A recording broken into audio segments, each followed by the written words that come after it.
My toxic mom kicked out my girlfriend on Thanksgiving because she's not real family. Now that we're successful, she wants us back. Not a chance. Sup, Reddit. I grew up with a mom who always needed to be in control and quick to judge. Dating someone she didn't approve of? Forget it. So I said, nah, screw that, and started building my own life away. But of course, she wasn't done. She tried to guilt me and insult my girlfriend. Before we get to all that, let me start from the beginning. I'm Ryan, 22 male, and this all kind of started when I went to college last year. For the first time in my life, I actually felt like I could breathe without my mom hovering over me every second. If you've ever had a parent who needs to know every little thing you're doing and has an opinion on all of it, you know what I mean? Growing up, my mom was, how do I put this, intense. Everything had to be her way. Like if I wanted to go out with friends? Nope. Suddenly I'm being told I don't care about family. If I stayed home instead, then I'm a loser who never leaves the house. There was no winning with her. And the yelling? Oh man, the yelling.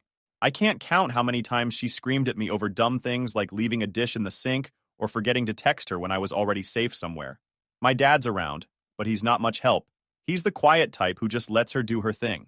When she'd start yelling, he'd just sit there like he wasn't even in the room. Maybe he thought it was better not to get involved. But as a kid, it just felt like I was on my own. One memory that always stands out about how my mom could be comes from when I was about 15. My dad had planned this small Sunday lunch with my aunt and uncle. Nothing fancy, just burgers on the grill, a chance for everyone to hang out. My mom spent the whole morning cleaning the house like we were hosting the president. She was wiping down things no one would ever notice, like the tops of cabinets. At first it was fine, but then she started snapping at everyone. My dad forgot to bring in a folding chair, and she yelled that he was lazy. I tried to help by setting the table, but I put the forks on the wrong side, and she stopped what she was doing to tell me I never pay attention. When my younger cousin accidentally dropped a cup, she went off like it was the end of the world, saying things like, "No one respects the house." I remember feeling so tense the whole lunch, like I couldn't relax because if anything was even slightly off, she'd say something. My dad just stayed quiet, letting her rant. And when the guests finally left, she acted like nothing happened. It was like she had this switch she could turn off, but for us at home, that was normal. So yeah, college felt like freedom. I moved into a dorm, and even though it wasn't fancy or anything, it felt like a whole new world. Because I didn't have someone monitoring every step I took. I could eat cereal for dinner if I wanted, or leave my laundry for a few days without getting a lecture. That might sound small, but for me, it was huge. Now, here's where things get interesting. During my first semester, I met this girl named Emily. We were in the same intro class and ended up in a group project together. At first, we were just classmates. Then we started talking more, and eventually became good friends. She was smart, kind, and easy to be around. After a while, we started hanging out more outside of class, grabbing coffee, studying together, stuff like that. And then toward the end of freshman year, we started dating. Honestly, it just felt right. There was no big dramatic moment, no weird games, just two people who liked each other deciding to see where it goes. Being with Emily made college feel even better. She's supportive, chill, and doesn't make me feel like I'm walking on eggshells all the time. We'd go on walks, binge shows, and sometimes just sit in the library doing homework together for hours. It was easy, and I loved that. Now, here's the thing. I didn't tell my parents about Emily. At first, it wasn't like some big plan. I just didn't feel like dealing with it. My mom is the type who thinks any girl I date is automatically bad news. Doesn't matter who she is, my mom just wants control. And dating means I'm distracted or not focused on my future. So, yeah, I didn't tell her. Not because I was ashamed or anything. Emily's awesome. But because I didn't want to hear the yelling and insults. I thought maybe this was my chance to keep the peace. Like, if I didn't bring up stuff that would set my mom off, we'd avoid all the fights. That was the plan in my head. Keep things low-key, enjoy my relationship, focus on school, and just avoid drama. So after Emily and I started dating, life felt simple. I knew dating news would set her off. She questioned everything, even movie nights with friends, so I kept Emily private. Not lying, just protecting something good.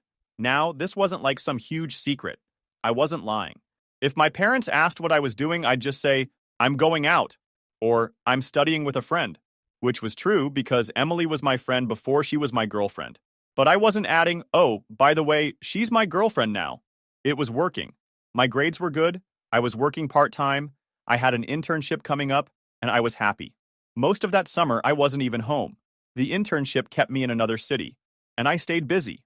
Every time I'd call my mom, she'd do her usual thing, asking about classes, money, whatever. Sometimes she'd slip in little comments about how I better not be wasting time with nonsense. It was just her way, and I let it go in one ear and out the other. I think what hurt sometimes, even though I tried not to think about it, was how little trust there seemed to be. I wasn't some wild kid. I wasn't failing classes or staying out all night. I was working hard, doing everything I was supposed to. But with her, nothing ever felt good enough. So keeping Emily to myself wasn't about being shady, it was self-protection. Emily, on the other hand, was so different from my family life. Her family was chill, supportive, and pretty nice. I met her parents once when they came to campus, and they were like, "Oh, hey, nice to meet you." No interrogation, no weird comments. It was just normal. That was a big deal for me. There were times I wished I could share that part of my life with my family, especially with my mom. Like, it would have been nice if she could just be happy for me. But every memory I had told me that wasn't how it would go.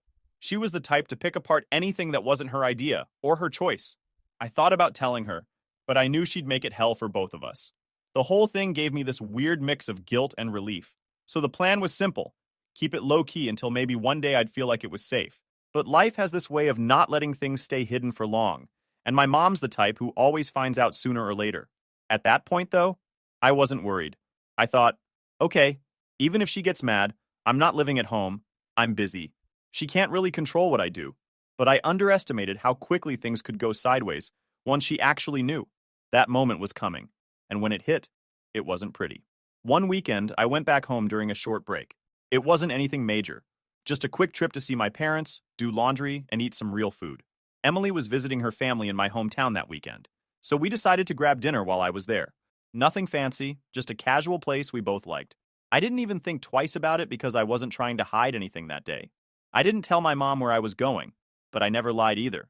I just said, I'm going out for a bit. And that was enough for her to start asking questions. But I brushed them off. Here's where things went downhill. Someone my mom knows saw Emily and me out together. I guess small towns don't let you live in peace. This person must have said something like, "Oh, I saw Ryan with a girl last night." And of course, my mom took that as a personal insult. The next morning, before I even had a chance to sit down with my coffee, my mom came straight at me. I was still half asleep, wearing sweats, and she was standing in the kitchen like she'd been waiting for me. "Who is this girl? Why didn't you tell us? Are you hiding things now?" Her voice was sharp, like I'd done something illegal. I blinked at her, trying to wake up. "Mom, relax. She's a friend. We grabbed dinner. That's it." She crossed her arms, eyes narrowing. "Don't lie to me. People saw you. You're dating her, aren't you? I can't believe you'd keep something like this from your own family." Now I was annoyed. "So what if I am? I'm 19. It's my life. I didn't tell you because I knew you'd blow up exactly like this." That was like lighting a fuse. "Excuse me? Blow up? Ryan, we do everything for you. Everything. And you can't even be honest? We're paying for your loans, supporting you, and this is how you repay us? Sneaking around like a child?" I felt my face getting hot. "I'm not sneaking around. I just wanted to avoid drama. And look, you're proving me right." Her voice rose, echoing down the hallway. "Drama. You're distracted. You should be focusing on your future, not wasting time on some girl. Do you know how much pressure we're under for you to succeed?" My dad poked his head in at this point, probably sensing the tension. He didn't say anything, just kind of stood there. My mom turned on him too. "Mark, can you believe this? He's throwing everything away?" "Mom, seriously?" I said, "You don't even know her. Emily's smart and—" "I don't care," she cut me off. "You lied. And if she was so great, you wouldn't be hiding her." I felt this wave of frustration. I wasn't hiding her because she's bad. I was hiding her because you judge everything I do. You call me lazy when I'm home, and selfish when I'm out. There's no winning with you. Her face went red, and her hands were gripping the counter. "Don't you dare talk to me like that in my house. If you can't respect this family, maybe you don't belong here." My dad finally spoke, quiet but tense. "Enough, both of you." But even then, it was like his voice didn't matter. My mom just kept staring at me like I'd betrayed her. "Fine," I said, trying to stay calm. "Believe what you want. I'm not doing anything wrong, and I'm done arguing." "Typical," she shot back. "Walk away when things get hard. That girl is going to ruin you." I didn't say another word. I grabbed my keys and left for the day. When I came back that night, she wouldn't look at me. The whole weekend was icy, with my dad keeping quiet and my mom only speaking when she had to. It was like I'd broken some unspoken rule by just living my own life. When I went back to school, I told Emily what happened. She wasn't surprised. She knew my mom's personality from the stories I'd told. Emily was supportive and told me not to let it bother me too much, but I could tell she was worried. Not about herself, but about how much this stuff stressed me out. Over the next few weeks, my mom and I barely talked. When we did, it was awkward. It got to a point where I didn't even want to call home. Every conversation turned into an interrogation or a guilt trip. I tried a couple times to talk to her calmly about it.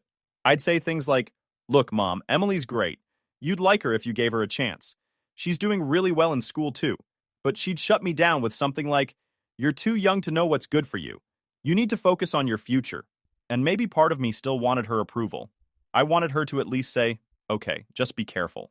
But instead, it was all negativity. That's when I started realizing this wasn't just about Emily. This was about control.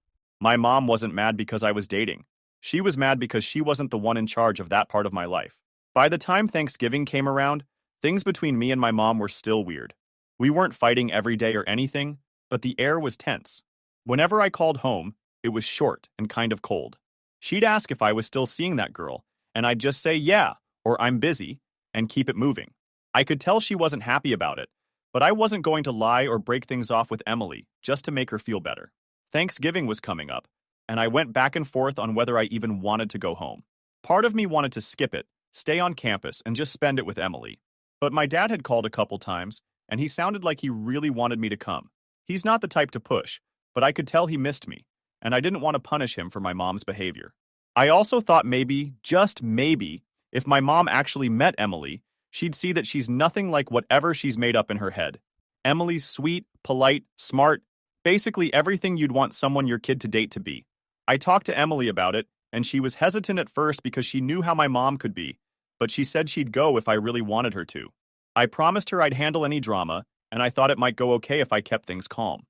So Thanksgiving morning rolls around. Emily and I drive to my parents' place. She even brought a small pie she baked herself, which kind of melted my heart because she was trying so hard to make a good impression. We get there, and my mom is at the door. At first, she's polite. She says hello to Emily, shakes her hand, even smiles a little.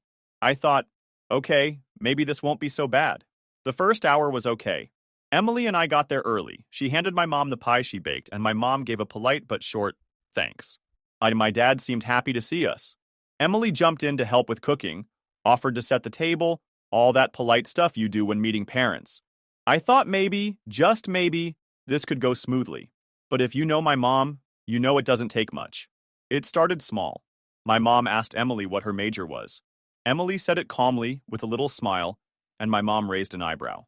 "Oh, that's interesting. Not very practical though, right?" Emily just stayed polite.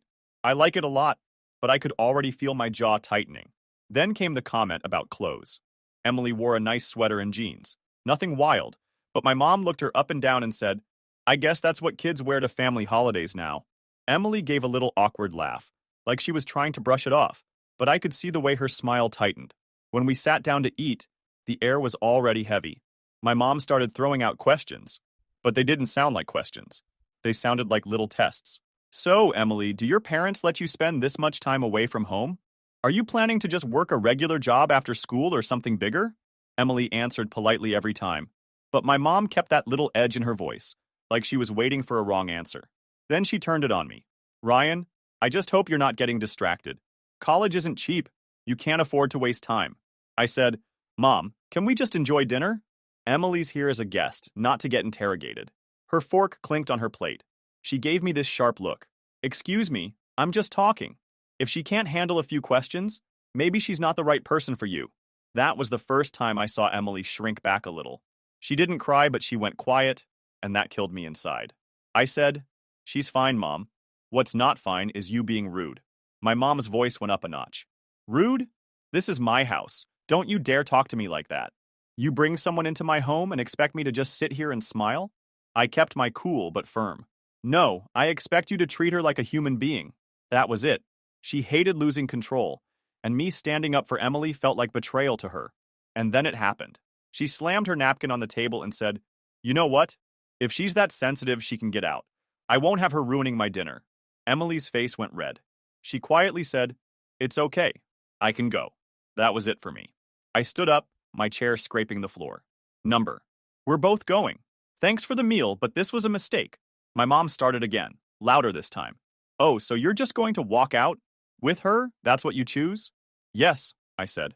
If this is how you treat people I care about, then yeah, that's what I choose. My dad had been quiet the whole time, just watching. He finally stood, but all he said was, "Be safe, son." I think he wanted to say more, but couldn't. We walked. Emily was silent until we got in the car. She said, "I'm sorry. I didn't mean to cause a fight." I told her, "Don't ever apologize for that. You were perfect." That's on my mom. That night, I packed what I had left in my old room and told them I wouldn't stay there for breaks anymore. My mom didn't say a word. She just stood there with her arms crossed.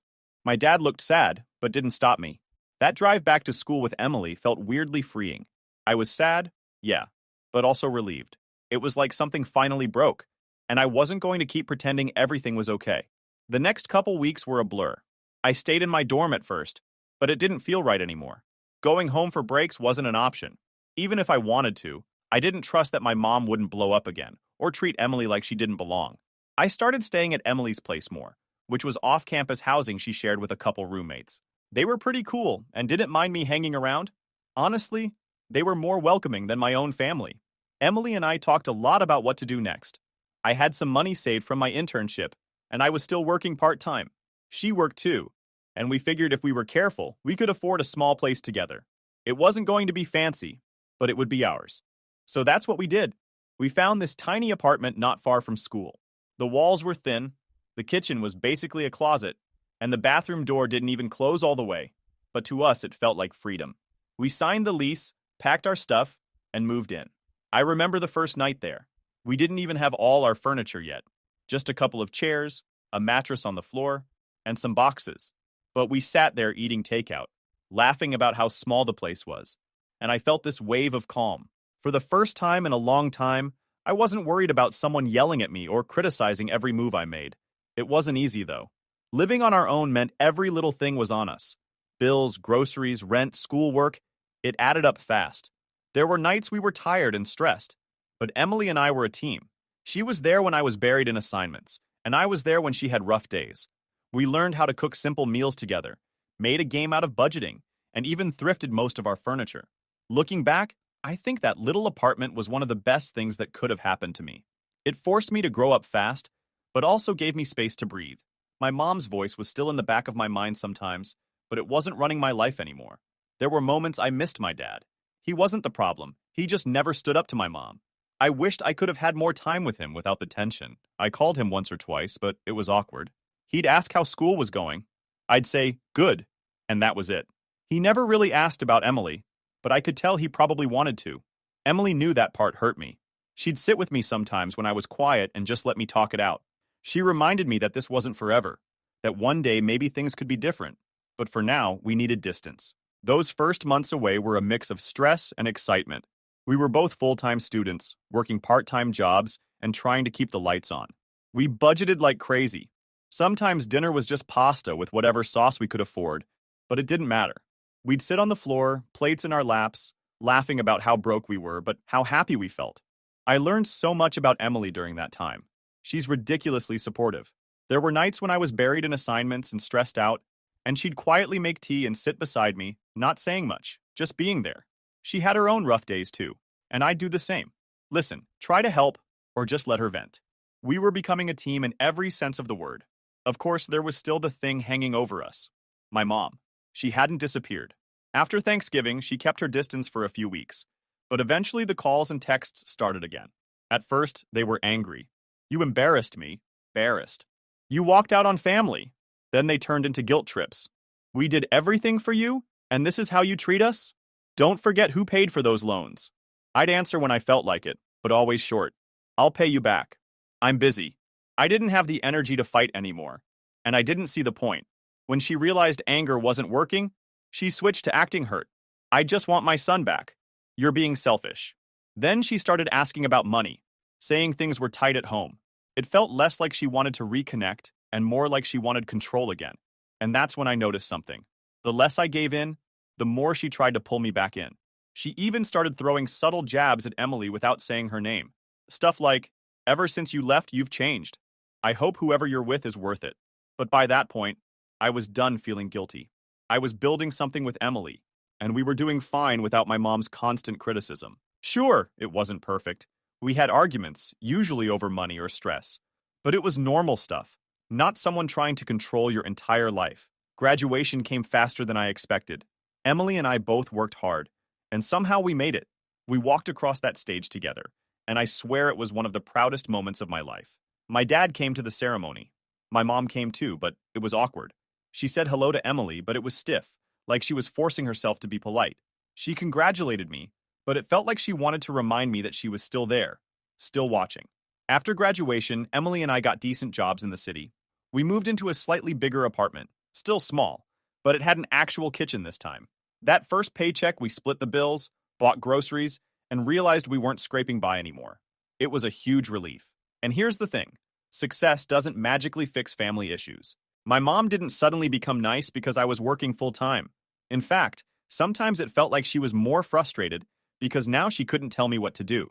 She tried guilt trips about money and loans, but I kept my distance. It's not that I didn't want to help.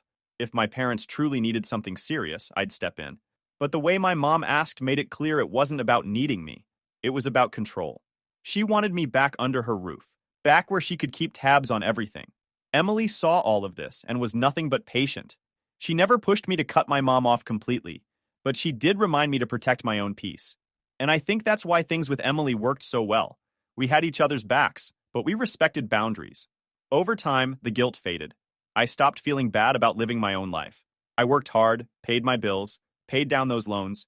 Every once in a while, my mom would call and try to act sweet, saying things like, "You and Emily should come visit," or "I'd love to see you two." But I could hear it in her tone. It wasn't really about wanting to know us. It was about not being left out now that things were going well for me. And the truth is, I wasn't angry anymore, just tired. Tired of trying to make her happy when nothing I did was enough. I learned to keep my distance and keep things polite but short. Emily and I were happy. We weren't rich, but we were stable. We could finally afford little things. New furniture, a weekend trip, a nice dinner out every now and then. We were building a life, slowly, and it felt good to know we did it on our own. By the time a year or two passed, Emily and I were solid. We had our routines, jobs, and a little place that actually felt like a home. We weren't swimming in money, but we were comfortable. My mom knew about it. She always found a way to keep tabs on things, mostly through calls or quick texts. Sometimes she'd ask how work was, but usually, the conversations turned into little digs or guilt trips.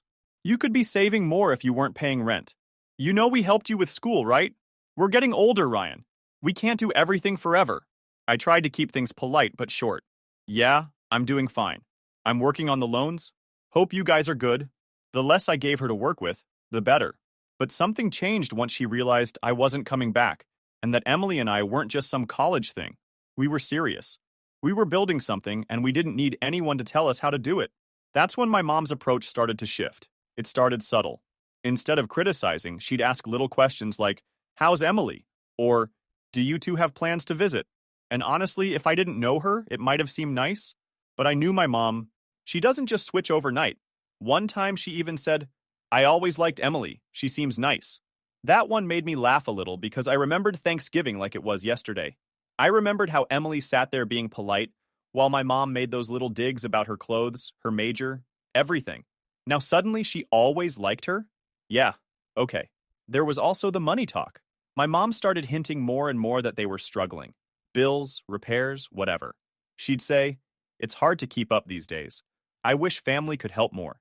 It was clear she wanted me to feel responsible, to step in. And part of me felt bad. She's still my mom. But another part of me remembered all those years where she made everything harder than it had to be. I'm not heartless. I helped where I could, but I did it carefully. A little money here, paying something small there, but never more than I could handle. And I kept boundaries. I wasn't moving back in. I wasn't going to let guilt run my life again. Every so often, she'd try to act like everything was great. "Come home for dinner. Bring Emily. We'd love to see you." And I'd think, "We? Or you just want to show that things are fine now that I'm doing well?" It felt like she wanted credit. Like she didn't want to be left out now that the kid she yelled at all the time turned out okay. Emily saw through it too. She never told me what to do, but she'd gently remind me, "You know what's real and what's not. Don't feel pressured to do anything you don't want to." That meant a lot. Having someone in your corner who gets it, that's everything. One Saturday morning, though, there was a knock at the door. We weren't expecting anyone. Emily looked at me, and I went to open it. There she was, my mom, standing in the hallway like she owned the place. No text, no call, nothing. She just showed up. "Hi, Ryan," she said, like this was the most normal thing in the world. "Can I come in?" I hesitated, but I moved aside because I didn't want to cause a scene in the hallway. Emily came out of the kitchen, surprised, but she smiled politely. My mom looked around the apartment like she was inspecting it. "This is nice. Small, but nice." "Hi, Emily," Emily said. "Hi, it's good to see you," being as polite as ever. My mom sat down on the couch without asking. "Listen, I've been thinking. I miss you. Your dad misses you. I think we all need a fresh start. Maybe you two could come back home for a while. We could help you save money. And Emily, I think you're a lovely girl." The sudden compliment threw me off, because I remembered every insult she threw at Thanksgiving. I knew what this was. She wasn't suddenly a changed person. She just didn't want to be left out now that we were doing okay. I said, "Mom, thanks, but we're fine here. We've got our own place, our own bills, our own space. We like it this way." Her smile tightened. "Ryan, I'm just trying to help. You know, family should stick together. We've always been there for you, and now you're acting like we're strangers. Do you know how much that hurts? We did everything for you. And what do we get? Silence." I could feel the guilt trip coming a mile away. "Mom, I appreciate what you've done, but this is what's best for me. For us." Then she turned up the pressure. "Best for you? What about us? Do you even care? We took loans for you, we worked hard, and now when we need you, you're off playing house with some girl. Your dad and I are struggling, Ryan. We could use your help. But no, you're too busy pretending you're grown up." Emily shifted uncomfortably, and I could feel my blood starting to boil. "Mom, enough. We're paying our own way. We're not pretending. This is our life now. If you need something specific, just say it. But don't come here to tear us down." That's when she got sharper. "I'm your mother. You owe me respect. And you," she turned to Emily, "you should know you're pulling him away from his family. That's not right." I stood up. "Stop. Emily's done nothing wrong. You don't get to come into our home and blame her for your problems." My mom stood too, voice rising. "Your home? You think this little apartment makes you independent? You think you know better than the people who raised you?" "Mom, I'm not going to do this," I said, keeping my voice steady but firm. "We're happy. We're working hard. We're not moving back, and we're not going to be guilted into feeling bad for living our lives." She scoffed. "So you're just going to throw away your family? Over this?" I opened the door. "I'm asking you to leave." Her face went red. "You're kicking me out? Your own mother?" "Yes, because you came here uninvited, tried to guilt me, and insulted the person I care about. I won't allow that in my home." For a second, it was dead quiet. My mom's mouth opened like she was going to say something else, but she just shook her head and walked out, muttering something about how I'd regret this one day. When the door closed, Emily came over and hugged me. I could feel her shaking a little. "Are you okay?" she asked. "Yeah," I said. "I just can't do that anymore." Before I wrap this up, I should mention my dad. He was quiet through most of this. And yeah, that hurt sometimes. I wished he'd stood up more, but I think that's just who he is. Someone who avoids fights. After everything went down, he stayed in touch here and there. Short calls, simple questions like, "How's work? How's Emily?" The last time we talked, it was different. He called me after my mom had one of her guilt trip moments and just said, "I'm proud of you. I know things weren't easy here. You're doing the right thing." That was it. No long speech, just those words. It meant a lot. The biggest thing I learned is that family doesn't give you a free pass to be hurtful. Respect is a two-way street. I spent too long thinking I had to earn love by keeping quiet and avoiding conflict. Turns out, the real peace came from finally saying no and standing by it. Mom can keep calling, but the door only opens when respect comes with it.